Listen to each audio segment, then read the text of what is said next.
1 Corinthians chapter 9. 1 Corinthians chapter 9.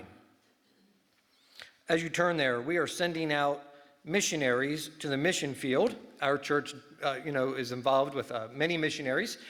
We work with a number of mission boards. They are constantly looking for, recruiting, training, and sending out missionaries to the field. One of the biggest obstacles to sending out missionaries to the field is that when they often when they get there, there's a culture shock. We had a missionary here Wednesday, missionary to deaf people. He's doing work here in the United States to deaf people, which is another whole people group that you and I probably aren't overly able to communicate with or relate to in so many ways.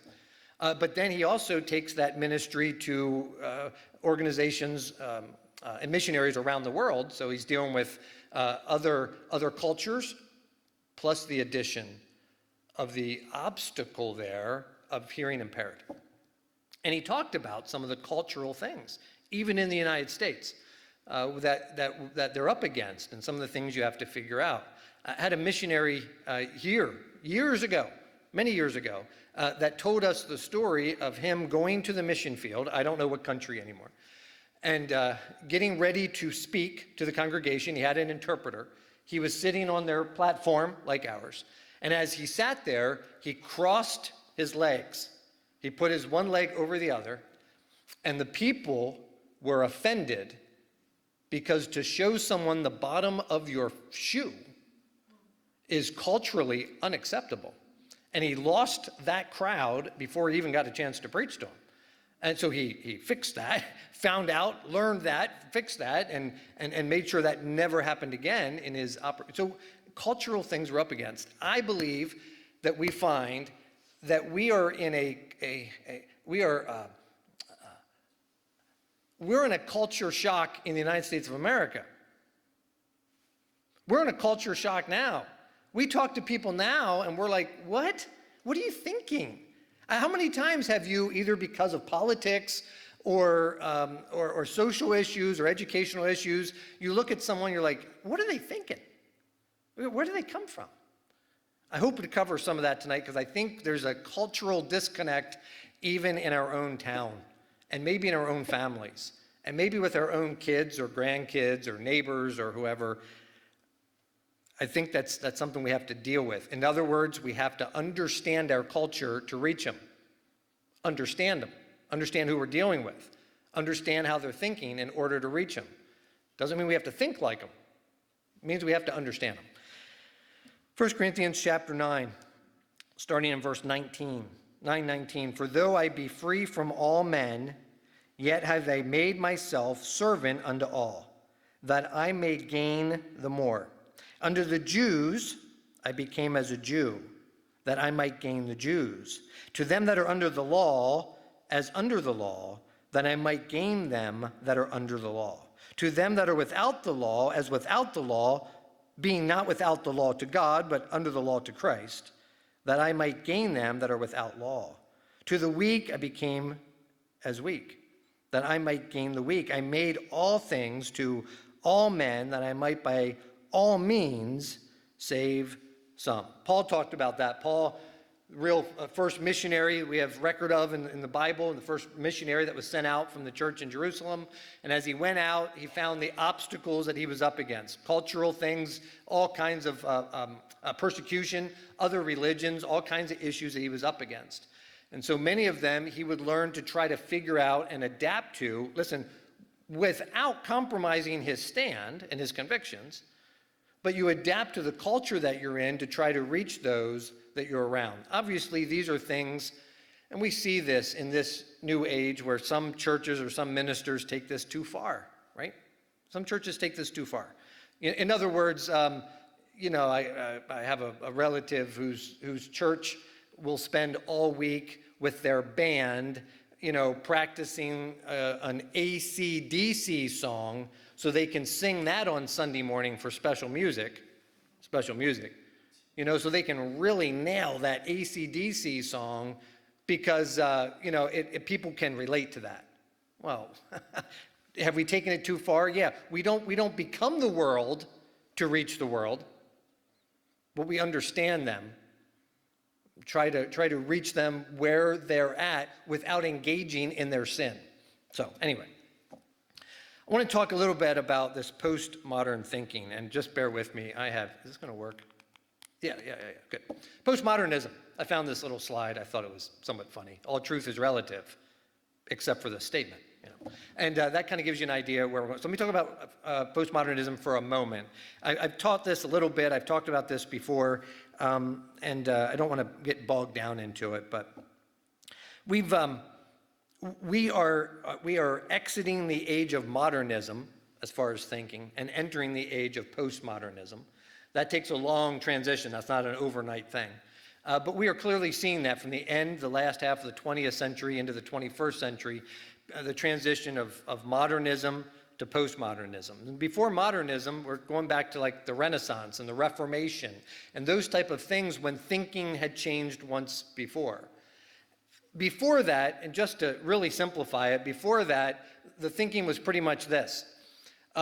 If those in authority said so, you didn't dare disagree. So we see that becoming a problem in the Reformation. As people began to look at the scripture for themselves, i.e. Martin Luther, began to look at scripture for themselves and question those that were in authority telling them what to think and what to do. And it was met with a heavy hand, right? I was reading just recently about the Slaters, I think it was the Slaters, Mr. and Mrs. Slater from the Anabaptist movement. So we're looking at like the beginnings of what's today the Mennonites. The Slaters, looking at scripture, believed that people should be baptized by immersion. And the church and the government at the time said no. And so because they thought people should be baptized by immersion, they arrested him. They put him in the Tower jail, awaiting trial. And they let him look out the window as they took his wife down to the river and drowned her to death. So that he would know, because, she believed in baptism, here, we'll drown you to death. Then they decided to execute him, but that was too nice, and what they did to him, I'm not going to say from the pulpit, because it was repulsive and repugnant until he died. So there was this idea, listen, that's over which way people should get baptized, right? They did that, and, if you don't think that the bread and the wine become the body of Christ, transubstantiation, right? If you don't think so, you were burnt at the stake. All right, so they told you what to think and you thought it, period. So the Reformation comes along, Martin Luther begins to say, yeah, but the Bible says the just shall live by faith. And so he nails his thesis to the door of the church, but has to run for his life, and he's in hiding for a while as they try to hunt him down because you don't dare go against that. But the Reformation began to usher in this new age of what we know as modernism. So we're talking, 600 years? 600 years. Modernism comes in. Modernism is, logic and facts. I think that I think like that, That makes sense to me. Logic, facts, real things, tangibles. There were some absolutes. 2 and 2 equals 4. It doesn't necessarily today, right?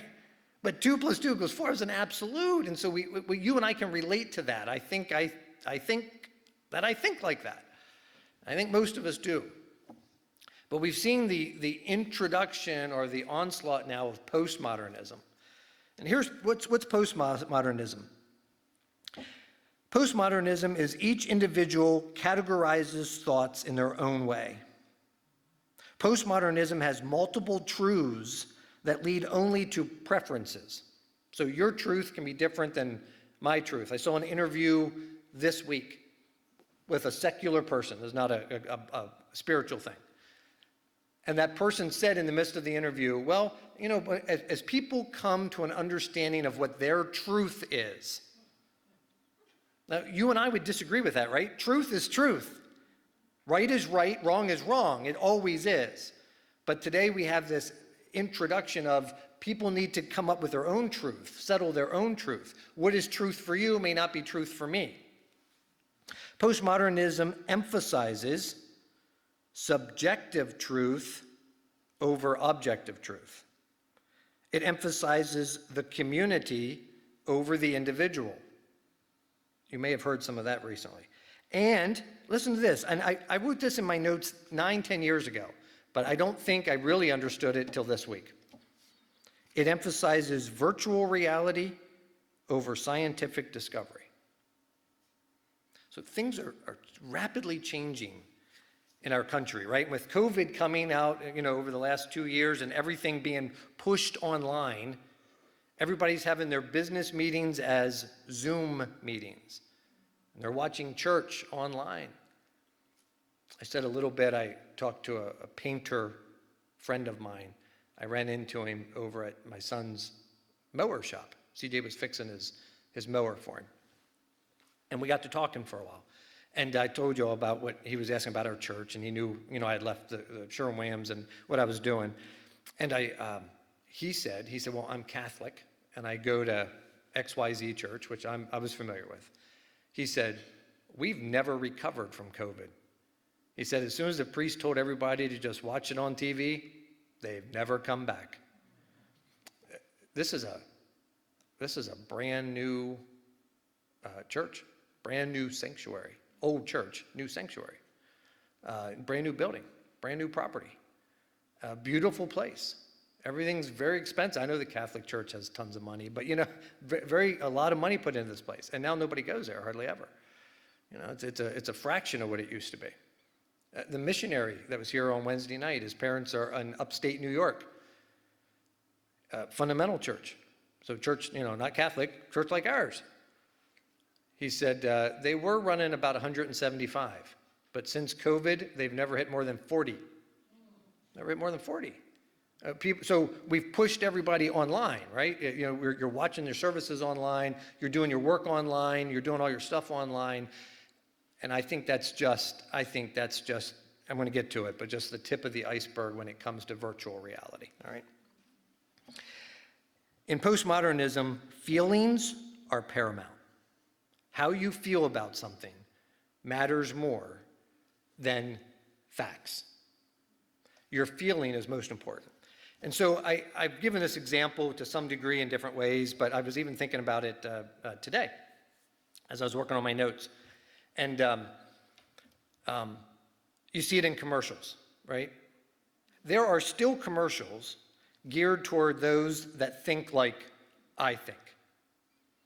And the commercial, and the one I like to use is like a Ford truck, right? The F-150, Ford truck. Why do you buy an F-150 Ford truck?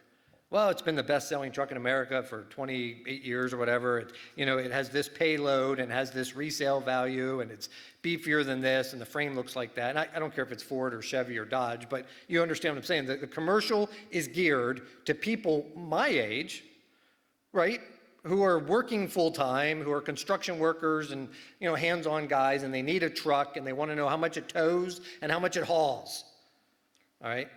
As opposed to all the other commercials, like Target, Old Navy, or Toyota. I was watching the one this week. Have you seen the one just right now? The little girl makes a snowman and decides to save the snowman, right? And she takes her little snowman and she puts it in the freezer, mom's freezer, above the refrigerator. And she's watching it, and people are opening the door too much, so she tapes the refrigerator shut, And then the electricity goes out, and she spends all night sleeping in the kitchen to make sure her snowman doesn't melt, and she saves the snowman until next winter when it snows again. She makes it. And she takes the snowman out, and she sets the snowman back in the yard, and some kid riding on his bicycle knocks it over, just like that. And so her brother and her family get together and help her build a new snowman. And it says, for those looking forward to getting together with those you haven't seen for the last year. I think it was more poetic than that, but that's what it said. What are they advertising? T-Mobile phone. Makes you want to go buy a phone, right? Well, right, you and I are like, what? And you have the commercials, you see them, you're like, I don't even know what they're trying to sell. I don't even know what that is. The Toyota commercials, the guy, puts a bid in on a storage locker, buys all the junk in the storage locker, finds a guitar or something, or whatever. Tracks down have you seen this? This was last year. Tracks down the owner of the guitar, gives the guitar back to him. In the end, he drives away in a Toyota. But what do we know about the Toyota? Nothing. But it makes your heart go, I got to buy a Toyota, I guess, right? That advertising does not affect me. But that advertising is very effective. And it's affecting a lot of people. And a lot of people are buying things because it makes them feel good. I've always said, my grandfather was a Chevy man. His first car was a Chevy. And when he died at 80 years of age, the car in his garage was a Chevy. And he never owned anything but a Chevy. Today, people buy cars on which one makes them feel good, right? Feel good, I don't know. There's no loyalty to that anymore. It's a different mindset. It's a different mentality. In our schools, we tell kids they're not wrong, but they may be disruptive to others. Right? Disruptive to others. I think we saw a little bit of this during a past administration when the question was asked, what is? During the Clinton scandal. We never take things at face value, right? We see this. We question. And we have to question because the parameters have changed. The idea of anyway, postmodernism. So we're talking to people out there. We're talking to maybe predominantly a younger generation, though not necessarily, but a younger generation that is thinking differently. And you and I open up the Word of God and say, these are the facts. But it just doesn't feel right to them. And they reject it, and we scratch our heads and go, wait, what? Right? In other words, in the 1970s, when I was a kid, if you died today, do you know for sure you go to heaven?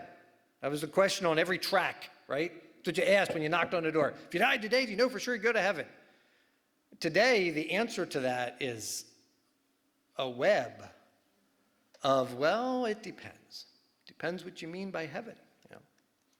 And we start to go down rabbit trails and all over the place. It's a whole different realm of things. That's what I mean. I think our evangelistic effort has to be mindful of who it is we're witnessing to, because the thinking has changed. Let me go into some of this. This is maybe a little different or new, but I've been talking to some folks about this. We're in an age today where we're beginning to see commercials about this more and more. The cryptocurrency. I don't know a lot about this. I want to know more about it. Not that I want to get involved in it. I want to know about it. And I had somebody sit down and talk to me about it for a while. They were just informing me on stuff. And so I did some research and began to dig on stuff and began to dig into this. Cryptocurrency, we're talking, we'll get to that in a minute. Let's go to, I got out of my track of my notes, but that's all right. Bitcoin and all that stuff, this cryptocurrency. So we have a lot of people investing a lot of money. There is a lot of people right now investing an awful lot of money into digital currency. And so it's not under the National Bank and the Federal Reserve. And so I think our government and all the other governments are concerned about that. And they'll probably make some changes to that. But just think about that in regards to the Antichrist and one world currency and being able to control things. Just think about where this could go. I did a couple pictures with cryptocurrency. It's all being, you hear about this Bitcoin mining? They're mining Bitcoins. Now, you and I, when I think miner, I'm thinking 1849, California, pick over the shoulder, looking for gold in a riverbed, right? That's mining.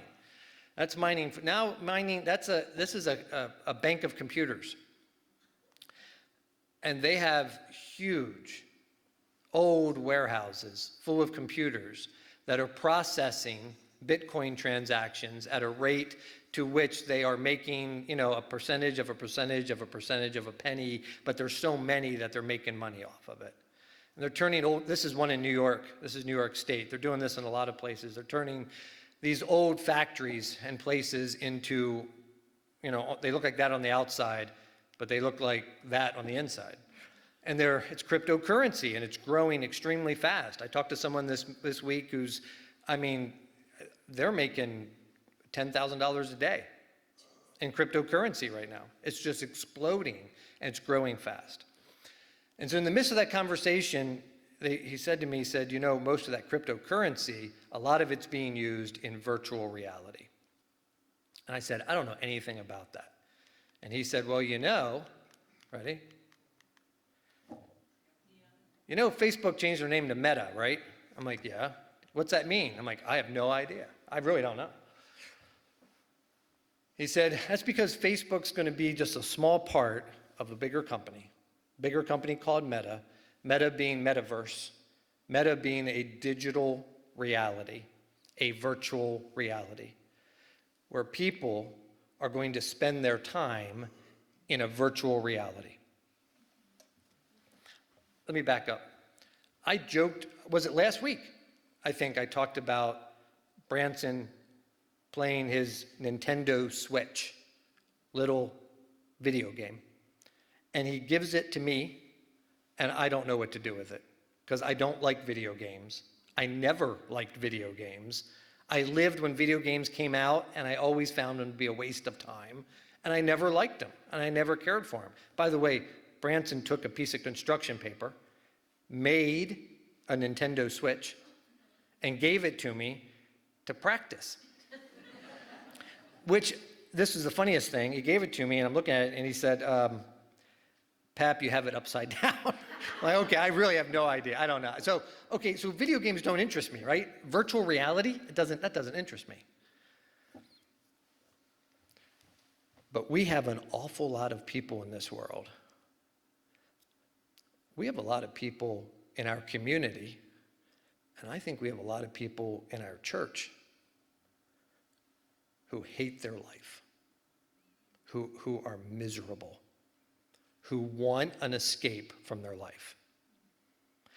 So we have a world that had, and I talked about this morning, this was my message, right? Who try to cover up their problems with alcohol or drugs or something like that. We see now, again, I mentioned the missionary from Colorado that was here on Wednesday night. And he told me about the problem they're having with recreational marijuana. Because now people who wouldn't have done something illegally will now try it because it's legal. They have the money. So the people are looking to cover up their problems as they're going to medical marijuana in Denver, Colorado, right? A lot of people. So there's a lot of people that won't do that, right? Even though it's legal, they won't get into marijuana, they won't get into a drug, they don't get into that stuff. But they'll get into a virtual reality. And so this guy, Zuckerberg, can you believe he's on the screen of your local Baptist church? This is the one time only. But here's Zuckerberg. Listen, Zuckerberg believes that the future is virtual reality. This is just a glimpse of one type of thing where people become a avatar in a virtual reality. For example, you know what these photos are from? I've never watched it, but the TV show Alter Ego, which is on TV right now. It's a singing competition where people don't come out and sing themselves. They're behind stage with a digital setup on them, and their alter ego goes out and sings. So the people in the crowd, or whoever, the judges, whoever, hear their voice, but they're behind stage where you can't see them. Their alter ego is doing all this thing. This is who they really want to be. How about people who are a boy but want to be a girl? And the risk and the immense problems of going through that transition physically and emotionally are more than a lot of people would do, but they'd be willing to do it in their virtual world right? They'll go into their virtual world and become who they want to be and do what they want to do. This person I was talking to said, cryptocurrency is the currency in the virtual world. And in the virtual world, these ones that are being set up, Metaverse and the rest of them, there's a number of them, people are buying land, cars, houses, starting their jobs. I can't comprehend that, right? I can't comprehend sitting in my living room most of the time with some type of digital device, living my life as I would rather live it in a virtual world. I would rather go out in the woods and go for a walk, you know. But this is the next big thing. And so we have people that, listen, in the midst of conversation, I'm listening to this and I said, you know what's not in the virtual world, in the metaverse? God. Listen to me. Theology 101, God is everywhere. But God has been left out of the equation of building my virtual world. There's no spot for that in this whole thing. Not at this time. It doesn't. This is an escape from reality and an escape into this. I was doing some research and they said, you know, you and I think of virtual reality being the kids, maybe it's kids or young adults, that wear the headsets to play a game. We see that even on commercials, right? There's a commercial right now on TV, again, like most of them, I don't know what it's for, but it's the quarterback of the Arizona Cardinals. He's in the locker room with a headset, and he's throwing the football to all these targets, but in reality, he's only in the locker room and he's knocking stuff over because he's wearing the headset. He's acting like he's somewhere else. There's the one where the dad's doing something. I think he's playing tennis. The mom and the daughter are sitting on the couch just looking at him like he's nuts, you know? But he's in the middle of the room with that. Okay, the articles say the headset, that's today. That'll be gone quick. They've already developed far more technology than that. Just a pair of gloves or a pair of eyeglasses or a room. They're not going to be sitting in front of a computer. It's gone beyond that. Articles are suggesting that the technology here is going to move quicker in the next 5 years than it has in the last 100 years. I'm just, listen, what's my point? Why am I saying this on a Sunday night at a Baptist church? Because I think this is our mission field, and it's changing quickly. And people are content to be in front of their digital device and get everything from the digital device, whether it's church. I don't know. I don't have any documentation on this, but don't you think, those of you that come to church, actually come to church, don't you think people who start watching church at home eventually stop watching church at home and start watching other stuff at home that's more interesting, more fun, more exciting? I think so. And so we have people walking into this digital reality. I don't think there's anything else on there. I think I showed you what I want to show you. Blah, blah, blah. Yeah. Listen, here's my plea or my thought or my concern. It's been on my mind a lot.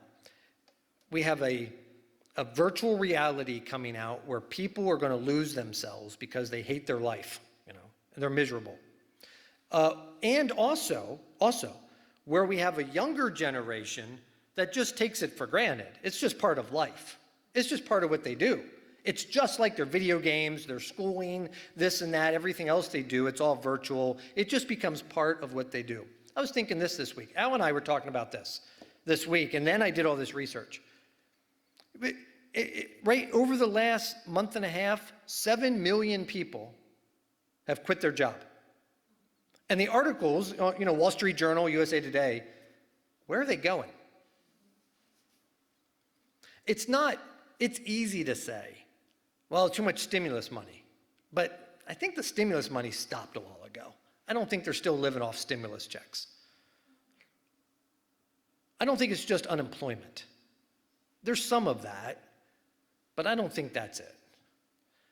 I think we don't even comprehend, and I'm just starting to, the amount of money. As soon as I said that, Desi said, oh, well, they're all making money on TikTok. Like, yeah, they are. They're making money on TikTok. They're making a lot of money on YouTube.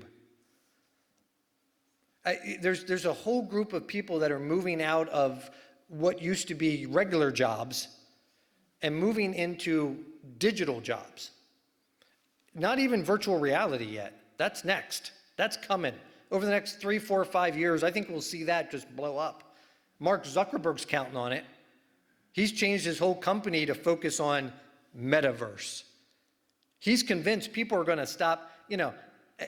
Mark Zuckerberg is convinced that Facebooking someone is for grandma and grandpa. And the next generation, and I'm grandma and grandpa, right? That's me now. But grandpa, I'm not grandma. You understand? Just to clarify. We're talking about a lot of weird things here, Grandpa. But listen, but the next generation, the younger generation we already know this. The young people today, the millennials down, they're not on Facebook. Facebook's for old people. They may have a Facebook account so they can sell something on Facebook Marketplace, but that's about it. Where are they? Well, they're in TikTok, Instagram, and all kinds of things I don't even know, They're in a whole new digital world, and they're making money in digital world, and they're living their lives in a digital world. And I understand technology, right? Where it's going. I like technology. There's a place for technology. But I think those of us that were worried about Facebook, Facebook's a baby, right? Compared to the stuff that's coming next. So I'm not here to scare you, and I'm certainly not an expert on these things. I would strongly encourage you to go research all this stuff if you're interested. But this is my concern as the pastor of the church, is that we have a lot of folks coming in, visiting our church, coming through, people we're witnessing to, our children, our grandchildren, our great-grandchildren that we're with on Christmas, and what their reality is, what they're interested in, what they're concerned about is far different than you and me. I was 14 years old, and right beside our house when I was 14 years old was a lumber mill. It was a rough and tumble lumber mill. I don't think OSHA ever made a visit there, if you know what I mean, 14 years old, they hired me to come and clean the sawmill after it was closed for the day, after the blades had stopped. After everything had stopped and the guys were done for the day, I would go over after school and clean. I had a dirty, filthy job. It was really cold in the winter, and it was really hot and nasty and sawdust all over you in the summer, and you worked hard. Kids today, they're not flipping burgers. They're not going to the sawmill and cleaning the sawmill. They're making TikTok videos and getting paid for it. They're on YouTube. They're doing digital stuff. They're in virtual worlds. They're spending their money in virtual worlds. To me, that sounds insane. You have nothing. I thought about this week. I joked to Des. I'm like, I don't know, was it earlier this week? Comcast was down on the East Coast. I'm like, boy, if you live in a virtual world, you're without a house. Where do you go? Comcast is down. Oh no. Listen. This doesn't change, and no matter what technology does, it doesn't change the fact that there are real people that need food, that need shelter, but most importantly, that need Jesus. And even though they try to hide themselves and immerse themselves into a virtual world, they're a soul that's going to live somewhere forever. They're going to live somewhere forever. Now, as I told this to Des, I said, there's going to be some people, even in our church, that are going to go, oh, that's crazy. I sat through a seminar about 10 years ago. Jerry Harlacker and I, those of you that remember Brother Jerry from our church, Jerry Harlacker and I sat through a seminar on Post-Modernism. And about halfway through it, an older guy raised his hand. He's like, that's stupid. Nobody thinks like that. And the guy's like, the younger generation does. This guy's like, it's ridiculous. Nobody's ever going to, this is just temporary. Like, no, it's not. And I think we see it encompassing our advertising today. It's just encompassing it. It's all over. And if you open your eyes to it or alert to it, you can see it in all of those things, in every facet of education, of the way we handle all of our problems, of our advertising and buying and selling and all that. So Paul said in 1 Corinthians chapter 9, I was willing to become and relate to those I had an opportunity to witness to. I think we need to be aware, alert, and I think we're going to see even some of our evangelistic efforts in years to come begin to change some as we're reaching a world that is more virtual and less, I'll use the word, rational, right? Just not thinking rationally anymore. Everything's virtual. They have their own identity somewhere else. I wanted to read this. I know I'm out of time. Give me 2 more minutes. Here's an article written November the 4th.